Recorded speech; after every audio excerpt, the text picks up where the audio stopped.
Les Saintes Écritures illustrent la manière dont Dieu travaille. Se constituer un noyau de quelques personnes en vue d'atteindre un plus grand nombre.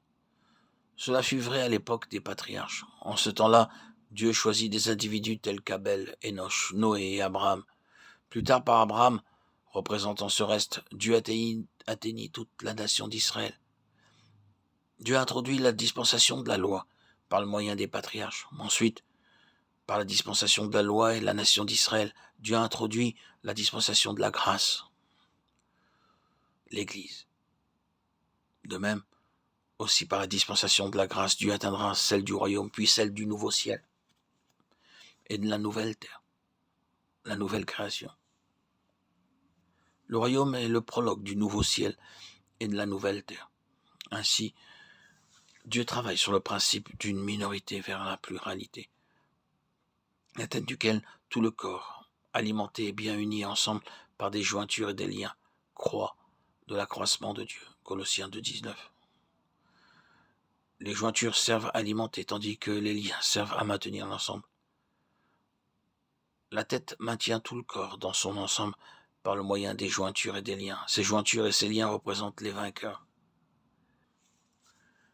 Jérusalem typifie toute l'Église, tandis que Sion, qui se situe dans Jérusalem, représente le vainqueur dans l'Église. Jérusalem est plus étendu que Sion. Cependant, le lieu fort dans Jérusalem est Sion. Ce qui répond au cœur de Dieu, c'est Sion. Par contre, ce qui se rapporte à la faillite et au péché des Juifs est toujours en relation avec Jérusalem. Dieu permet que Jérusalem soit foulée aux pieds, mais il maintient toujours Sion intacte. Il y aura une nouvelle Jérusalem, mais il n'y a pas de nouvelle Sion, parce que Sion ne vieillit jamais.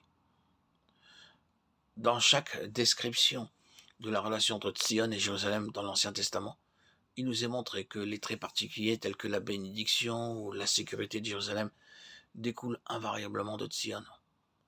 Les anciens étaient à Jérusalem, l'arche devait être dans Sion, 1 Roi 8:1. Dieu répand sa grâce et ses bienfaits sur Sion. Et il bâtit les murs de Jérusalem, Psaume 51:18.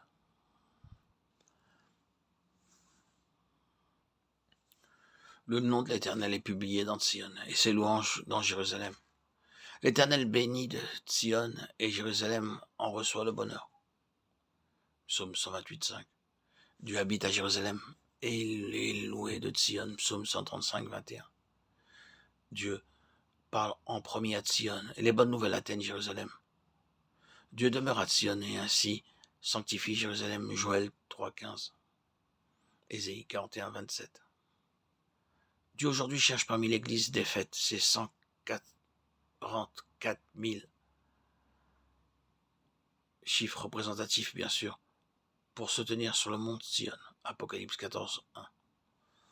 Au cours de chaque époque, Dieu se sert de quelques croyants semblables comme canaux pour fournir la vie dans l'Église, afin de la réveiller. Comme cela fut vrai du Seigneur, ces quelques-uns doivent délaisser tout contentement propre, payer le prix, laisser la croix, retrancher tout ce qui procède de la vieille création, et se maintenir ferme contre les portes de l'enfer. Matthieu 16:18. Désirons-nous être blessés dans nos cœurs pour obtenir le cœur de Dieu? Sommes-nous prêts à être défaits afin que le Seigneur triomphe?